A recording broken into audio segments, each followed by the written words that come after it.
Hi, I am Barbra Dillon, Editor-in-Chief of Fanbase Press.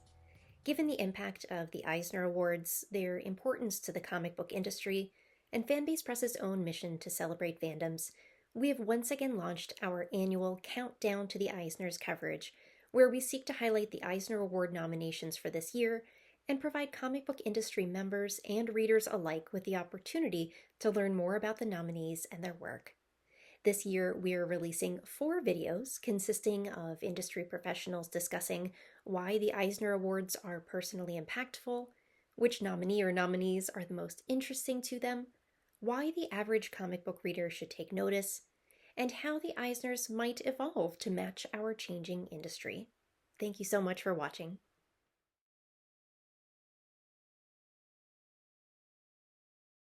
I think the average comic book reader should take note of each year's Eisner Awards because it's part of the conversation, right? I think not just the average reader, but the extraordinary reader and the casual reader. What conversations are going on in comics right now, and what do we need to push to the forefront as a community? Here are the books that everyone's talking about. Here are the books that industry experts are enjoying or think are worthy of being celebrated. Just to understand like what's currently going on in comics, not from a continuity standpoint on, I don't know, if Superman is dead or alive at any given moment, but just kind of the trends of things. We as comics readers tend to sort of, collect in our little camps, and we only read the books that we already know are going to be interesting us. It's so easy for us to fall into the echo chamber.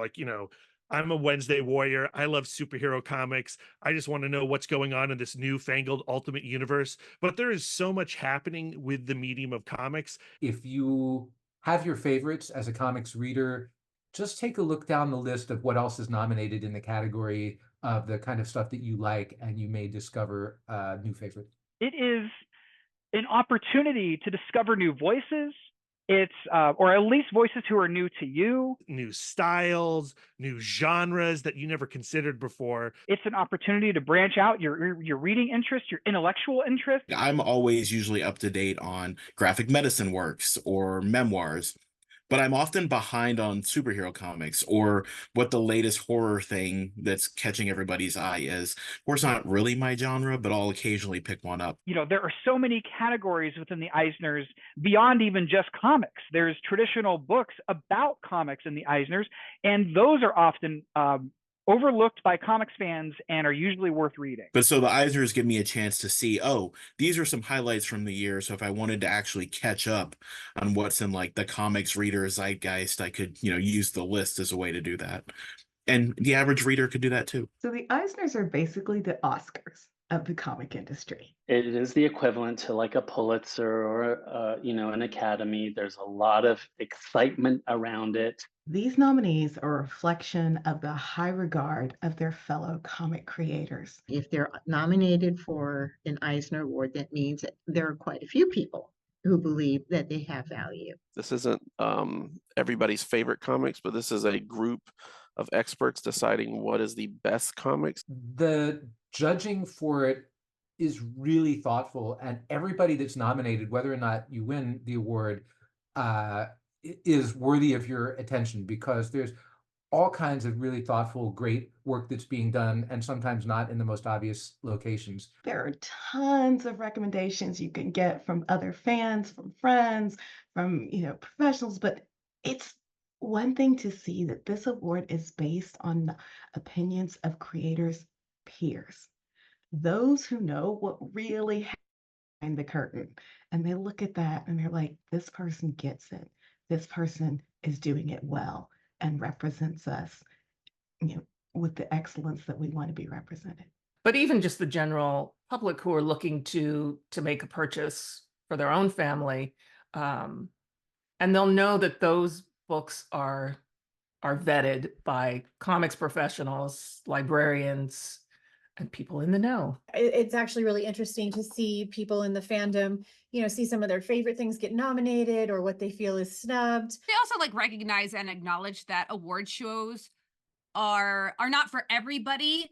And sometimes it can feel complicated or hurtful seeing who's nominated and who's not nominated. But I also think that it is a platform to talk about underrepresented voices. And people can disagree with what it is. I encourage people to disagree. You know, juries have a bias, and I think the frustrations that nominations often spark are as important as, you know, the joys that the nominations, the celebrations, right? It's always good to have that conversation and to be met with stuff that challenges you challenges you that you thought you knew the best Spider-Man comic, but now you've read this, or it challenges you to say, why isn't this comic being recognized? The conversation around the good and the bad of the nominations is essential to our experience as comic book readers. I think that paying attention to this list is a really helpful way to start to think about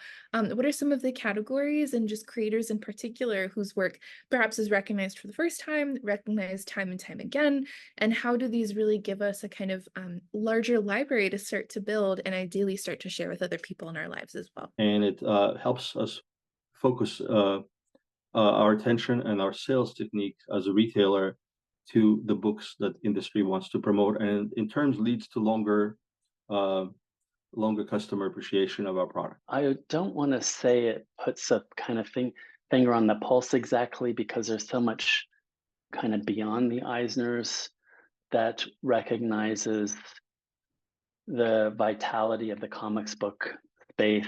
You know, we have our own awards, for instance, with a lot of indies have our awards. I've actually created some awards categories, as you know. There's the award that we do at the Latino Comics Arts Festival in Modesto. I have the Emerging BIPOC Leadership Comic Studies Award. So there are things beyond the Eisner that we need to keep in mind. I think one of the things I'm most passionate about as somebody who, of course, their job is in a cinema and digital media department, is that comics readers don't exclusively exist within academia or higher education. And it's really exciting for events that are, of course, connected to San Diego Comic-Con to really factor in how does the larger public engage with and become fans of comics and comics book media. And it gives you a list of, in a way, what have been judged, at least preliminarily judged, to be the top creatives at the cutting edge of this incredible cultural phenomena that is comics. It just opens up a whole new world of readership to you. And I believe that's the exact same answer I gave last year, but it's true. This is like recommended reading from a group of experts that you can trust. The shareability of the list, so to speak, is really exciting because it's an easy way to shout out creators, both on sort of the academic side and on the creative side, and both together. Any librarian who maybe isn't familiar with comics will use award lists to help them create content or have content for their libraries. It also creates a sort of conversation starter that it becomes quite easy to say, oh, have you read this comic? It was recognized as a nominee at the Eisners. If you can take the time to sort of go through the nominations, go through the award winners, and maybe pluck out a couple of things that you might not buy on your weekly trip to the comic shop, or at the pick up from your favorite publisher's table at the convention, you could really expand your understanding of comics as a medium. I think that readers should try to push themselves to read something from the nomination list, or maybe like one from each category outside their normal area of comics reading interest. Fans can learn from the work of people that they've never even heard of before.